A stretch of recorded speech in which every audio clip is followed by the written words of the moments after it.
Hello and welcome back to my channel and my windy ass apartment. If you're wondering what that howling in the background is, it is in fact the wind. Although it's a beautiful day outside of that, it's like 60 degrees. I have a fun little vlog coming up for you. But seeing as I've been focusing on self-care this month, something that I've come back to like a fucking gremlin is fan fiction. And I say that because I have lied to you all. I did stop reading when I was about 12 years old, but I stopped reading books for the most part. I was definitely on fan fiction, reading all of the fan fiction. So yeah, I got back into that recently and I've had such a good time reading fan fiction. I won't tell you what fandom I'm reading from because that's embarrassing. But just know that I am reading fan fiction. And I remember being like 16 years old and searching like books that read like fan fiction and I couldn't find any. So alas, here we are with today's video where I'm gonna share with you 10 books that in my opinion read like fan fiction. You might be asking yourself, well, what does that mean? What does it mean that it reads like fan fiction? To me, it means that it's something that you cannot put down. You're just flying through it and somehow or some way you have bent the time-space continuum and read a book that is the equivalent of 1,000 pages in all of about 12 hours. That's what fan fiction does. You're kicking your feet, you're giggling, you're laughing, your thoughts are not there. You're just there to vibe with the story, completely removed from any aspect of your reality. They are addictive. So these books capture that essence in some way or another. If you're looking to read a book where you can just empty your mind, step away, and completely escape, these books in some way or another have done that for me, and I hope that they can do the same for you. With that said, this has been a long ass intro, so I'm gonna jump into the RECS. I had a hard time narrowing this list down to 10, so if this video does well and you all like this, let me know. I can try to get some more recommendations put together. By the way, if my voice sounds funny, I have a cold and my throat hurts, that's why. So I'm gonna go in order from the books that are like the least like fan fiction, but still capture that fun energy, to the book that might as well be a direct fan fiction. We have Ivan by Sophie Lark. This is a book that I read in January. It's not without its fault. As I've mentioned in a previous video, Ivan does have quite a lot of fat phobia in the first like 30 or 40 pages of the book. Just be mindful of that and how they speak about their fat characters and using the term fat as an insult. Just something to be mindful of if that's something that's going to bother you when reading Ivan. But Ivan to me is such fun fan fiction vibes because we have an assassin who has been hired to kill the leader of a mafia gang. She gets really, really close to killing him. She actually breaks into his house, which no one has ever been able to do, gets into his bedroom, and is standing over his body ready to inject him with poison. Of course, Ivan wakes up, but he's like, That's sexy as hell. Damn, bitch. And they have a lot of BDSM play as her torture. So it is a very fun fan fiction book. It reads fast paced. It's very insta love. You're there for the chaos. You're there for the mess. You are there for the vibes. No thinking, just vibing. So that is my 10th recommendation. My 9th recommendation is Malice by Heather Walter. This is more you're in your feelings and you're searching for like books with angst and heavy character development, then I would recommend Malice. Malice is a sapphic romance, sapphic fantasy romance featuring a Sleeping Beauty retelling, but instead of the prince, the princess falls for the evil sorceress. In this book, we are entirely in Alice's point of view, who is our Maleficent-like character, and understanding her origin stories, what it's like for her to grow up in this world with Fae, and her existing on the outside of that. It is very heavy character development. As I mentioned, this is not the fan fiction you're reading if you're like, oh my gosh, I want to laugh and have a good time. This is the fan fiction what you read when you're like, I'm in my feelings. I want angst. I want heavy character development because you are very much in Alice's head this entire time. Don't expect the romance to be like the forefront thing of the book. This is more of a Maleficent origin story, but it definitely captures that quality of I can't stop reading this book and I want to stay up all through the night just to understand Alice and her character a little bit more. This is for my girlies who live for the chaos. The Woods Are Always Watching by Stephanie Perkins. Listen, do not go into this expecting a masterpiece, okay? Go into this expecting a fan fiction that's gonna take your mind off of things. I'm gonna keep saying that, but none of these books are fan fiction, by the way. I'll tell you if they can potentially be fan fiction, but they're not fan fiction. When I say that, it means they're capturing that energy of being fan fiction. So with The Woods Are Always Watching by Stephanie Perkins, we are following two high school seniors who are graduating. They were best friends, sort of best friends by circumstance, and they have really felt like they haven't lived the life that all of their teenager friends have lived. So as one final hurrah, they decide that they're going to go camping in the woods. They're in the South somewhere. So they do that, and of course, shit goes wrong because there's not only tension between the two of them, there is a lot of things going on in the woods and their lives are in danger. It gets chaotic, completely ridiculous, completely over the top. I want you to keep your expectations to that. Do not go into this expecting a psychological masterpiece where you really didn't expect anything that was happening. Expect the chaos. This is the thing that you read where you're like, I just want to laugh. I just want to laugh, but also be a little bit afraid. And would I be me if I did not start talking about romance? The answer is no. No, I would not be me. We have Luxuria by Colette Rhodes. I read this for the Goodreads chooses my TBR video, I believe. So Luxuria is the story in this world where there are hunters and there are shadow monsters. Shadow monsters feed off of the emotions of people, primarily their heavier emotions like anger, pain, fear. That's what they feed off of. And then we have hunters who are there to protect people and hunt these monsters down. They're people who have always had this terrible alliance, but we're starting off with our main female character in this book who is or was a hunter. However, she always had a thing for the monsters. She's like, you know what? I don't think we should be hunting them. I actually would really like to fuck a monster, and drew a lot of erotic art around that when she was a teenager. Her parents find that and she promptly gets kicked out of the hunters to fend for herself. Many years in the future, she is now a young adult and she receives notification from the hunters. They're like, we want to create an alliance between these two kingdoms. The Shadow King is looking for a hunter bride. No one else is really a good fit for it, but remember that you really wanted to fuck monsters. So you should go ahead and marry the Shadow King so we can have peace between our people and you can have the monster husband you always dreamed of. She hates the hunters, but she's like, I'm not passing up this opportunity to get me some fill in the blank here. So she agrees to be married. This is the story of their relationship and of course the things that are going on with the hunters and the true intention of this marriage pact, how they develop trust between each other, the Shadow King feeling like his bride is really out to kill him because he doesn't know that she's been kicked out of the hunters, and our bride kind of saying, well, I want to fuck my husband, so why doesn't he want to fuck me? It reads like fan fiction in that it's very addictive. Just the way that the story is told and woven, definitely gives that energy of reading fan fiction at 2 a.m. where you're just like trying to understand this world and these people, the Shadow King. It's very, very steamy. This is something that you pick up where you're like, I just want porn with some plot in there. That's what you read this for. But the plot is there. It's not like porn with like a little sprinkle of plot. There is plot, but there's also a lot of sex, like every other chapter, besties. And we have our fun fan fiction. This is The Time I Got Drunk and Needed a Love Potion at a Werewolf. This story follows a woman named Bree. I remember that because everyone in this world is named after things like spices or cheeses or whatever their family does.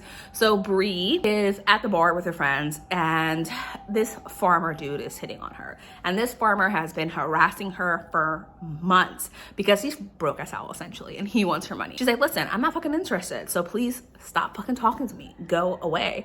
But Mr. Farmer, being the fucking idiot that he is, he slips a love potion into Bree's drink, intending to kind of drug her and convince her to marry him. But she doesn't drink the drink, obviously. So she takes a drink and she throws it at him, not knowing there's anything wrong with it. But he ducks and it hits a werewolf behind him because in this world, magical beings just exist. The werewolf, of course, gets splashed with a love potion, turns around, sees Bree and says, oh my gosh, you're my fated mate. You're my one true love. And the story picks up from there. A lot of conversation about consent because Bree feels like she cannot be with him because he's under the influence of a love potion. potion. Meanwhile, in his perspective, he's like, I'm a werewolf. I know what a fated mate feels like. And yes, I was splashed with a love potion, but like how I feel about you has nothing to do with the love potion.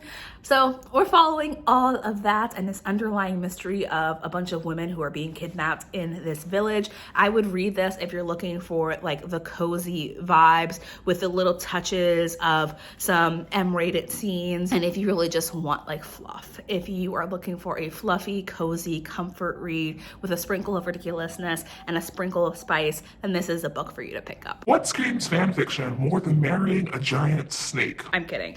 I don't know how that would even fit into fanfiction, but it feels like a fanfiction-like thing. So we have I Married Anaga by Regine Abel, which I read last month in January. You will all know that I really enjoyed this book. Not all elements. There are definitely some things that make me go, but I still really enjoyed this book. So in this book, we are following a hunter. So she works for like this galactic federation, or rather, she's doing a competition for the Galactic Federation where the hunters are being brought to this planet that's dealing with an invasive species.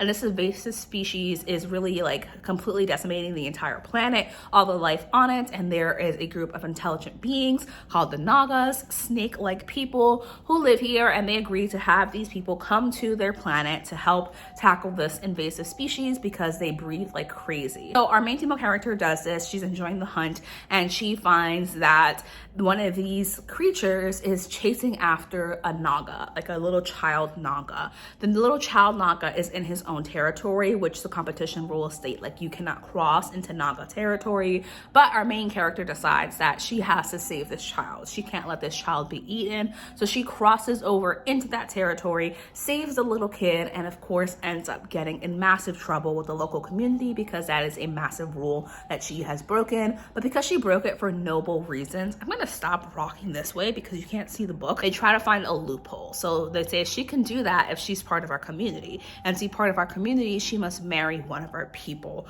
So this story follows her and Snake Guy on the cover, getting married, falling in love, learning this planet, and our main female character really finding home in this community, in this space. So yeah, it is lots of fun. Again, if you're looking for fluff, this is the book that I would pick up. There is some tension, there is some drama, but this is more like you're vividly hallucinating this story, and it is just very fluffy and very cute and very sweet. And yes, there is spice because I am me, and of course there would be spice in this book. And we have Radiance by Grace Draven. So we have these two rival kingdoms. We have the human kingdom and we have this other kingdom. They're not human, I don't remember their species, but the gist of it is that they have been having some trouble for a long time. They want to have a marriage alliance, but between two relatively unimportant people in their respective kingdoms. So we have the niece of the king in one, and we have like the 12th son in the other. So these two are arranged to be married. They both think that they're really fucking ugly, like genuinely hideous,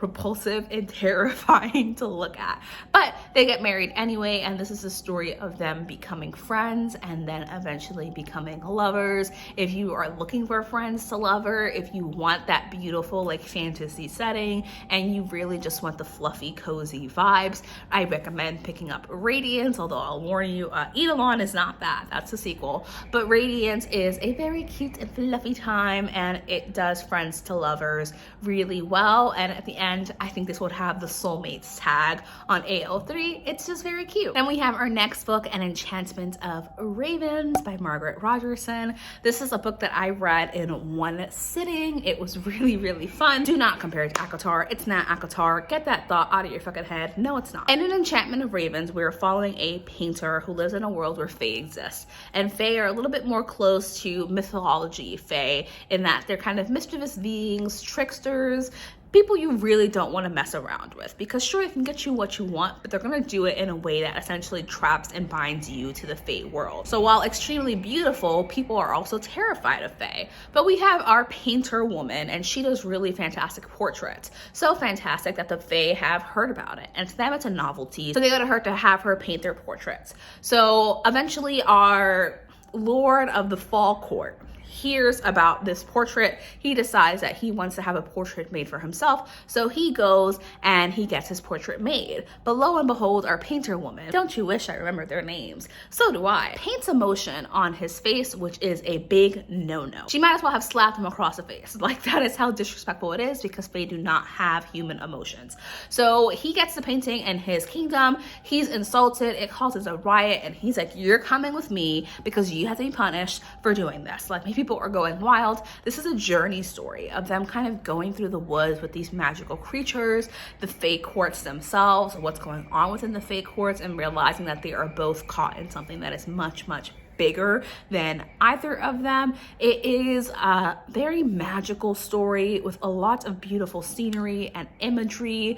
This is the book that you read if you want to be pulled out of your world and into another one, if you're really looking for that escapism. Moving on to our second to last book, we have Get a Life, Chloe Brown. Get a Life, Chloe Brown follows Chloe, whose name I can't remember.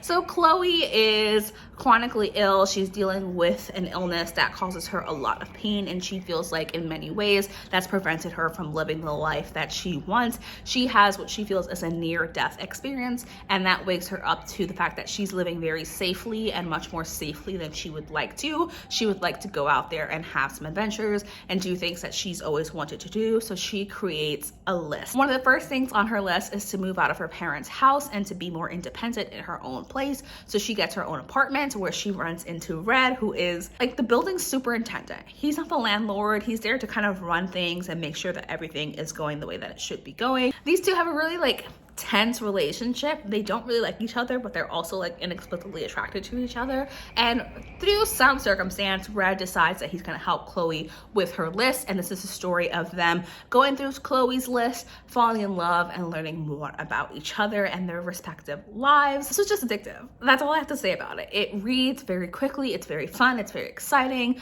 It has beautiful slow moments. It's very well balanced.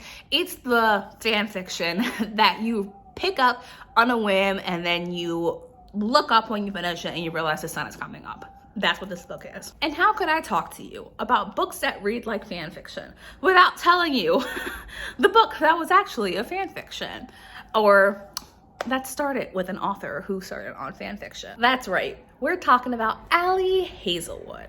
So I'm going to specifically mention Love on the Brain, but of course it's a love hypothesis. I personally just like Love on the Brain a little bit more.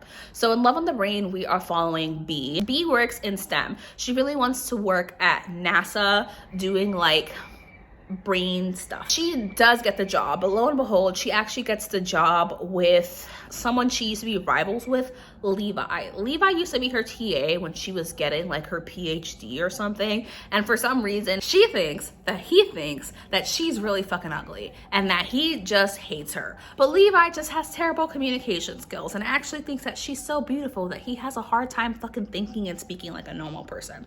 We love that. Very much fanfiction energy. They end up working together at NASA. Levi thinks that Bee is married. Bee thinks that Levi is an asshole. So they are coming together to work on this project, understand what they can do, but also understand their previous relationship, clear up miscommunications, and fall in love. This story gets wild. Do not say I did not warn you. The ending is so ridiculous. I can only compare it to fan fiction. But Ali Hazelwood, as I mentioned, did have fan fiction origins, specifically writing Kylo Ren fan fiction. This book, if you're looking for the Kylo Ren energy, not that I've ever read anything Kylo Ren, I think that's Star Wars.